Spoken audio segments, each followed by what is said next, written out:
Hello, and welcome to Real Film Snobs. I'm Angela Yeager. I'm pleased to have with me back on the show once again my friend Ernie Quiroz. Welcome to the show, Ernie.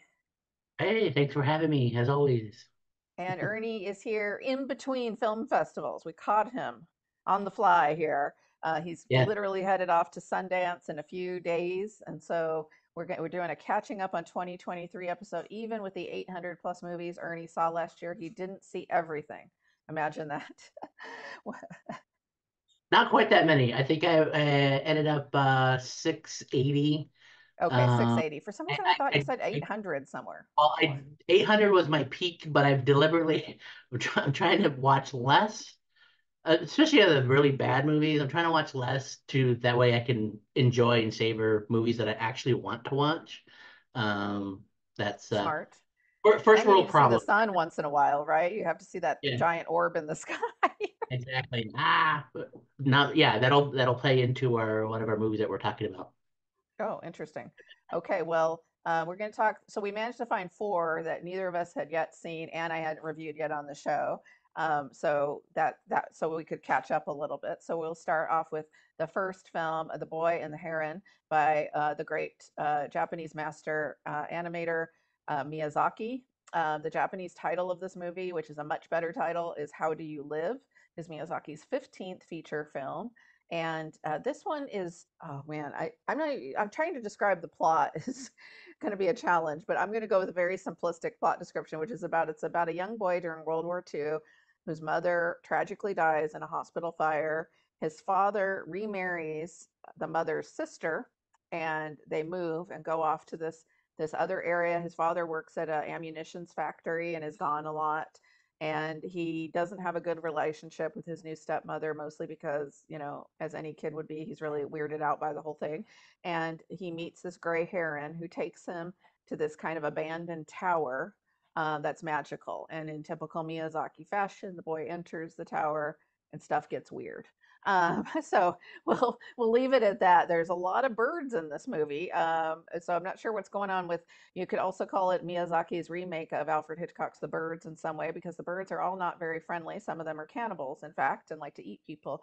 So some of it's a little bit scary and it's very trippy. But what I loved about this movie, besides the fact that I saw it on the big screen, and I do highly recommend seeing it on the big screen. The visuals are up there with some of Miyazaki's best. I feel like just the total trippiness. It reminded me of the first time I saw Spirited Away, and I was just kind of mesmerized. Like, what's going to happen next? I have no idea. I mean, I felt like this the whole movie. I kept thinking, I have absolutely no idea where this is going, partially because I'm not even sure where we are right now. So, and I loved that because I'm not surprised very often at the movies. And so it was just sort of one wondrous, kind of crazy, beautiful slash scary moment after another. After I left the theater, I saw it at the Dark Side Cinema, the art house theater in Corvallis. I asked them if anyone had brought little kids, and in fact, some people had. I think it would be too scary, in my opinion, for really little kids, unless they're really little kids, like me, who maybe saw horror movies at too young of an age. But I think for older kids, it certainly would work okay. I'm curious to hear what you thought, Ernie. I essentially agree with you 100%. I mean, this is Miyazaki. His world building in his films is just extraordinary, and his creature slash character designs are just insane.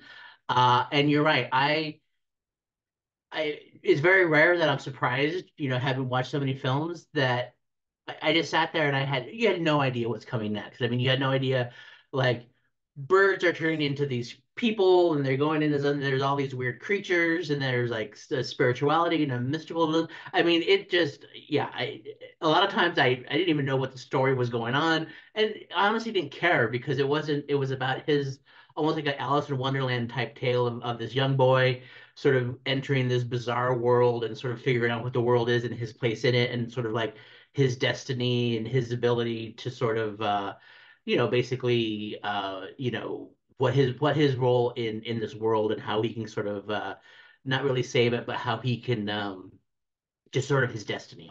Right. And yeah, I thought it was interesting. There were a couple of kids in my screening. This was almost opening weekend here in Phoenix, so that was maybe like a month. This was like early December. And they were fine. I mean, they were totally enraptured. They were like, I don't know, maybe like 6 or 7. Okay. But Yeah, maybe I'm. there was these there were these teenage girls behind us, and I think they had so obviously never seen a Miyazaki movie because they were giggling and laughing at every little thing. Not in a bad way, but I think they were just utterly surprised of like just how bizarre it was, and I think they were not expecting any of it. So going in, they maybe thought, oh, it's this fun animated film. And then just this bizarre trippiness just really threw them, and they were just like, but they enjoyed it too. So I would say if it's your first Miyazaki, maybe this shouldn't be your first one because it is a little out there. There's some other ones that he's made that are a little more grounded. But I mean, just the animation is beautiful, and I think we agree. Like, who cares about the story? There's just so many other things going on. Right, which the story does have a lot going on. I mean, it's dealing with grief and trauma and all that. And even if you don't get every single reference, which I certainly didn't, as I think there's some, maybe references to things like in Japanese culture or fables or things going on that, maybe went over my head. The visuals were enough to sustain me. Did you see the Japanese audio version or the English version? Yeah, yeah, no, I always try to see the dubbed, or excuse me, the subtitle version whenever possible. Yeah, so did I. And I also thought that would help with maybe not having little kids there because it is subtitled. But I'm glad that there were parents who brought their kid. I mean, maybe who knows if they knew or not, maybe they didn't know. But they were like, oh no, no, we want to see in the original Japanese with the subtitles and get introduce the kids to the subtitles early, so it normalizes that. So I think Yeah. I applaud them for that. That's awesome. Yeah, I'm glad. I was surprised, but I'm glad. Yeah, and that's good to hear because it is a little long compared to some of his other films, and so it's nice that kids were able to hang in there for it. So definitely not as like you said, he's made other films. You think of Howl's Moving Castle, something a little bit easier to digest. This is not in that plane. I would put this more in the Spirited Away, Princess Mononoke realm of Okay. having some more Yeah. adult subjects because it is terrifying some of the things that happen to this poor boy. Oh yeah. So and that's funny Yeah, that the kids dealt with it okay because I saw it with two adult women who freaked out at the toad scene. You know which scene I'm talking about? They were like, that "That is freaked out. horrific." Yeah, yeah. So That elicited a lot of gasps and squeals from the teenage contingent in my audience. But yeah, no, I don't know. I think we don't give kids enough credit, especially maybe certain kids that they can handle things like that. Especially if it's within context and within if you're there to help them with it. I think that's true. Well, in real life is it's more terrifying. Let's face it. yeah. So okay, so we'll move on to the next movie, which is yours. The next movie, I guess, also has some terrifying horror elements, and that's El Conde, which is Spanish for The Count. This is a Chilean film by a director, Pablo Larraín, Chilean director, who's made a number of films, including both in Spanish and in English. So this is a Spanish language film. Way back in the day, he made a couple of films with Gael Garcia Bernal, Neruda. No, I've almost liked all of his films. And then including what I thought was the best film of 2021, Spencer, Hmm. starring your favorite, Kristen Stewart. Um, so those films, I think if you look at his entire body of work, there's a couple of things you can sort of glean from that. There's always a political undertone to many of his films. There's also like a horror, fantasy, fantastical realism to even his film like Spencer and Jackie, that are supposedly historical drama. There's always a fantasy element, and so this takes it to the extreme. El Conde. It's a black and white vampire movie about Pinochet, Chilean dictator. Um, so there's a lot of stuff going on. And honestly, it didn't quite all work for me. There's a lot of interesting elements. So what this film does, it reimagines Pinochet, the real life Chilean dictator, as a 250-year-old vampire. Let that settle in. And then it's in black and white. It starts out where the young count, Pinochet is only his assumed name. I can't remember his original name, but he grew up in the French Revolution. We see him in the 18th century. He witnesses the beheading of Marie Antoinette. He then fakes his own death, goes into hiding in Chile, eventually joins the Chilean army, and then he's the general responsible for overthrowing and beginning the dictatorship. So there's this elaborate backstory. The film, where the bulk of the film takes place, is he's now 250 years old. He's sort of tired and wants to just die. And there's a lot of political and familial machinations, the power struggle, and uh, there's a butler, there's his wife, there's his kids, there's like a nun who's sent to audit the financial records. It's just a lot of bizarre stuff going on in that second act. It just was very convoluted and kind of confusing. There's a third act twist that I don't want to give away, but it's revealed who his real mother is. And it's just, it seemed to me there's a lot of style to it, a phenomenal setup, and then it just kind of lost me. Yeah. So I don't know.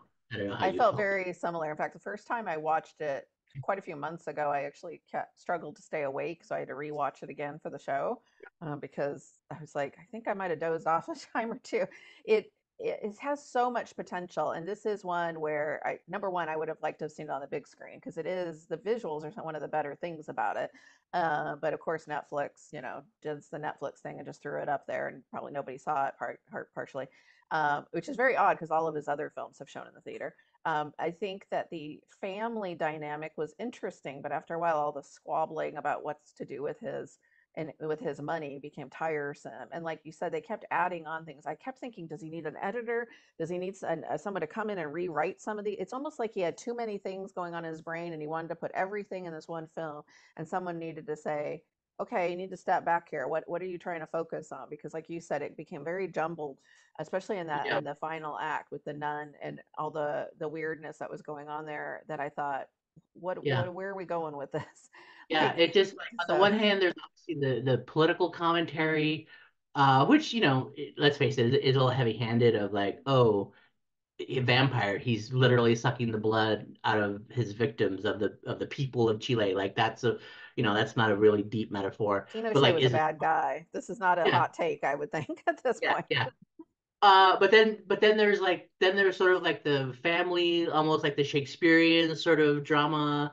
And then there's like the financial stuff, almost like a Succession type thing, like a King Lear thing. And it's just like, what is it? And it tried to Well, do then all there's those. the sexual romantic thing with There's the the romantic thing, and then there's, yeah, yeah, it just it's like five like he's trying to jam five movies into one, and I kept thinking, pick one of these and go with it, because the premise is go with certainly kind of intriguing. Like when I first heard about this movie, I was like, cool, okay, a dictator, he's actually a vampire, maybe it's kind of a cool horror movie, but it's not really a horror movie. So then he makes it's very talky. I was just kind of like, it is pick very something well here. for people that maybe do, and I think it is on some level maybe it is worth watching again. The cinematography is amazing, but for people that do watch, it's definitely a horror movie. There's definitely a lot of blood, gore. I mean, it's in black and white, uh, so it's not it's definitely rated R. Right, And right. It is. It's just there's a lot of talking in between a especially in lot the of beginning when the talking. family is getting together and going over all of his finances. I'm just like, this is about as exciting as it would be in real life to go over someone's Yeah. finances. So, anyway, I Uh, can't recommend it. I think it's a step down for him. Interesting oh yeah. premise, though. Yeah. Yeah, I would recommend it only if you're a fan of his, which I was, which Oh, is I kind of am why. too. Yeah, I love Neruda and No, and yeah, I've liked most of his films. So that I'll continue to watch anything he does. But yeah, I felt like this one needed a little. He needed someone to come in and go, Pablo, what are you trying to do here? What's Exactly. going on? So, Exactly. Well, my second film, one that I think we both like probably a lot better, is a documentary called The Mission. And this was, if people remember the news, I think this was 2018. Missionary by the name of, I'll get his name. It was John, was it Cho or Chow? He was a evangelical missionary who went to this very remote island in the Indian Ocean, the, and this island that had never been touched by human hands or outside hands. They were still quote unquote primitive people. And there's actually it's illegal to go there, and he went there to try to convert them to Christianity, and they killed him. And so now this is a documentary about that. He sort of became a punchline. If people remember in 2018, I mean, the way it was depicted was he's here. Who's this idiot going to this island with his natives? Like, of course he's going to get killed. Of like, what I mean, what did he expect? But I think this goes in a lot deeper, went in some directions that I didn't really think about. And I think have portrayed a very nuanced portrayal of him and his faith and his mission. But ultimately, there's some scary stuff in there of these people, of a lot of people who are very committed to their religion and very committed to being missionaries, and it blinds them to the dangers. And then Yeah. it's very scary. And I think what's the scariest part of the story is that, of course, we out here in sort of the real world, we look at him and we see the danger. There's a whole group of people that he's a martyr, that people Oh will yeah. that They go out people there. They're trying to copy him. Yeah. and they're trying to copy him, and that he is forever considered a martyr and an example of like this is the way we should live. Yeah. And that may be the scariest part. When I really liked the use of the experts in the film, a few of whom ended up being a little surprising because we find out there's a twist to one of them towards the end where he starts off talking about his own missions and faith and then goes on that. Yeah, it's a movie about the dangers of, quite honestly, the evangelical, missionaries and in the modern world. And this kid who, really gets wrapped up in this, and his parents are supportive at the beginning. I mean, they did send him to a Christian school, but somewhere along the way, his dad in particular is just like, no, no, this is not right what he's doing. And the dad, they use his dad's, actual words of things he wrote about his son, and then they use John's, the missionaries, diary text to show kind of this fervent belief he had and this very idealized, just rose-colored glasses, where he thought he's going to just show up on this, on this island and convert folks and, to Jesus. And um and the wild thing about all of this is, they do talk to quite a few people from his church and from his faith, including the one who won't go on camera, who was probably the one kind of, leading him, who really encouraged him to do this. And his father, I think rightfully so, feels like his son's, life was just taken, was just that the whole thing was just a big waste. He accomplished nothing in his father's mind. Of course, on the missionary side, they believe, like you said, he's a great martyr for their cause, and unfortunately probably did a lot of damage to the people on that island, who, because there's probably other people like him that will stupidly go out there now and try to wreck these people's lives. I mean, they had people who have gone to that island before, and they gave some of the natives, diseases, and that's why they don't want people there. I mean, they're not Yeah, doing it just to be mean, and they don't actually try to kill him. When he first goes there, they give him a warning shot. They purposefully miss with their arrow, and they try to tell him, like, don't come here. We don't want you here. But he goes back. So it's a frustrating movie in a lot of ways to watch. I was very frustrated with his character, even though I know there's people out there like this, um, yeah, because he seems like a nice kid who just really got taken advantage of by these yeah. institutions that I think you've taken advantage of, but also it's interesting that when he was a kid, when he was young, he was shown these films of missionaries in the what 50s, 60s, or 70s, missionaries that they went to these remote tribes. I think it was in the Amazon, and they too were killed. And so because there were incidents there in the 60s and 70s, right. and he watched these films as a kid, and instead of, again, most of us would watch that and be like, oh, okay, that's a warning. I'm not going to go do that. But he watched them again within the church, and in that context was shown like, oh, this is what a missionary does. And like these people were heroes. I should pattern my life after them. So Hmm. in a way, he Hmm. was indoctrinated by watching these films of other missionaries 20 Yeah, years ago. which And now people that's now just going do to with happen. his. Just Yeah, going to happen again. exactly. And now you have all these other kids that are watching movies, films of him and learning about his story. And so it's just continuing over and over again. And That's it's the also scary very part. interesting that he was into adventure books as a child. So that's another part that comes into it. He also liked the aspect of the danger and the adventure. So that coupled with his evangelical fervor really, I think, hurt his situation because he had these like ideas. He said his father read Robinson Crusoe to him and these things as a child. So he, Treasure Island. He wanted to go. He wanted to have grand adventures in life. He didn't want to sit and do an office job. Maybe he should have joined the Peace Corps or something instead. I don't know, but it seems like there would have been a better way to get that out Yeah. than what he did. Yeah. No, I think, yeah, no, it was just this perfect storm of delusions of grandeur mixed with religious fervor mixed with again people that he was around that like you said they didn't maybe come out and push him necessarily. Like I think he still is to blame, but I think there was an environment that again applauded that behavior. So Right. And he's a young person. He's in his 20s, very influenced. It is very interesting that there was a woman who, there's girls that expressed interest in him, and he never expressed interest back in any of the females as part of his church. And I kind of thought maybe there was something else going on there that they don't really talk about in the film, but I kind of wondered if he had some other things going on that he was also trying to escape from, perhaps. But we could talk about that offline. I think there's some interesting for a 20 something year old guy to say, I'm just not interested in women at all is interesting. Yeah. So, but yeah, I can recommend it. It's National Geographic did this, which means that you can find it on, unfortunately, the Disney Channel. That's my, but that is one nice thing about the Disney channels. They have the National Geo docs. And so this is one is definitely worth seeking out. I think it's a good documentary. So we'll move on to our next film, which is Rustin, which is a biopic by George C. Wolfe, who did one of my favorite films of the past couple of years, Ma Rainey's Black Bottom.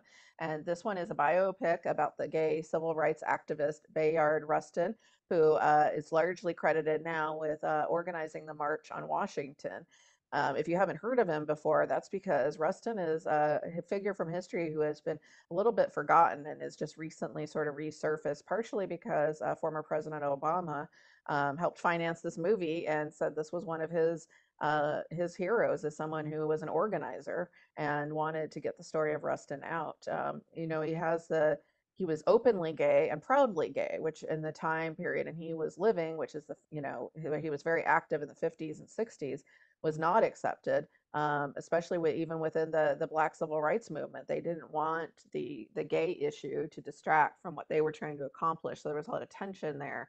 Um, the fantastic actor Coleman Domingo plays Rustin, and I think a really terrific performance. The movie is not a perfect movie, but I particularly like the first half of the movie where they're setting up Rustin's background both as an organizer and then his tensions within the NAACP, his tensions with Dr. King, who he was good friends with, but at one point kind of quite honestly throws him over the boat in order to kind of save his own skin when, you know, there's people threatening to kind of publicize Rustin's homosexuality to hurt the movement, and so they feel like they have to kind of throw him over for the good of the movement. And that's one of the reasons to this day he's not as well known as he should be, considering all the important legislation and things he was part of because of the fact that he was openly gay. So I feel like it's a really important movie that they made. Once they get into the March on Washington and all the organizing stuff, the movie for me felt like it lost a little bit of its steam, but I think the central performance is so good, and there's a few scenes I just loved, particularly this one towards the beginning where he gets in a fight. There's the one you'll know which scene I'm talking about, but there's the one guy at the office he's working in, a white man who says something to him, and the way he reacts to it is just pitch perfect, I think. So I'm curious what you thought about the movie, Ernie. well, I think this is 4 for 4 now that we are pretty much in agreement. Oh well. This is another Netflix show or Netflix movie that you know I think got a limited theatrical and was sort of getting dumped onto Netflix. I think there was some, like El Conde, there was maybe some potential Oscar awards things, but I'm not sure if that's panning out. Coleman Domingo, I think, is the strongest part of the film, and we'll see if he gets any nominations. I'm not sure where we are on the awards. I mean, he seemed to be pretty high when it first came out, so I don't know where his standing is now. Doesn't I Uh, don't even think he got nominated for the Golden Globe, yeah, so that yeah. disappointed me because I think So it might he's be, really terrific. yeah. So the film, unfortunately, might sort of get kind of lost in the sea Hmm. of content. Um, no, I agree. As a film, it just, Rustin the character, I think is so fascinating. Again, like you said, being an openly proud gay man in the '60s in the civil rights movement. To have a movie that's just kind of boring about him just feels disappointing. Feels like a missed Hmm. opportunity. A little bit too by the Uh, book. a little too by the books, a little too procedural. They're talking about permits and how to deal with the police and the march, and it just kind of gets lost in the weeds of all that, in the minutia of organizing the march, which just again almost like El Conde, you're just sitting in meetings listening to people talk, and it kind of just loses steam after a while. Although that is a lot of part. One thing I did like about that, I mean, I think I could see what you're saying cinematically, although that is a lot of what real organizing is. It's not glamorous, right? It's sitting with groups of people, getting them to do things. And I liked how he showed he took these young people, particularly the ones who were frustrated and felt like the movement wasn't doing what they wanted, and he harnessed their energy to make something happen by giving them something to do. A few of these folks who had even been violent, but his whole life story is so interesting that I think you're right that there could have been. He was Quaker, you know, so he was like a super pacifist. He was raised in a Quaker environment, as a black gay man who's Quaker, who was raised by his grandparents. I mean, there's so much there. And being openly gay and having, open relationships with men, where he, lived with his partners. Just very interesting. And then apparently they didn't talk about this in the movie at all. With I had to look it up on Wikipedia, but as he went into the later '60s and into the '70s, he became actually a little bit more. And some people consider a little bit more conservative in some of his stances, and that was very controversial. So, yeah, very interesting character. I wish, as you said, I wish the movie was a little bit more creative. I do feel like the first half had a lot more momentum, and then interestingly, as we get closer to the March on Washington, I feel like it kind of lost its some steam there. yeah, yeah, no, I wish they would have harnessed some of that energy to make a energetic film, Yeah, a because his film. character's energetic, right? He's fun to watch, and that's what I thought Coleman Domingo just did so great. And he's an actor who's openly gay in real life and has a partner, and so I like that he's that it's a gay actor playing a gay character. That's nice. It doesn't have to be that way, but it just happens to be so. But he's a great actor in general. He's been really underappreciated in a lot of films for many years. So I'd love to see this film get a little bit more play than it is. I liked it more than El Conde. I would say, this one's solid 3-star movie for me, so I could recommend it. We happen to be taping on MLK Day, just as a coincidence, and so I'd like people to see this movie at least to learn a little bit more about a figure in history who, at least for me, never heard about in any of my history classes. So, Yeah. No, I do appreciate that aspect of again the forgotten, especially a gay, again, a out and out gay gay civil man, rights activist, yeah, yeah, that definitely. that history is kind of erased. Okay, well, we have to go. Are behind as usual. So thank you, Ernie. Have fun at Sundance. We'll be coming back with you. Ernie will be back in March to tell our best of the year episode, best of 2023, I should say, not this year. As always, check out our website and YouTube. Hit that subscribe button. Have a great day and great movies. Thanks.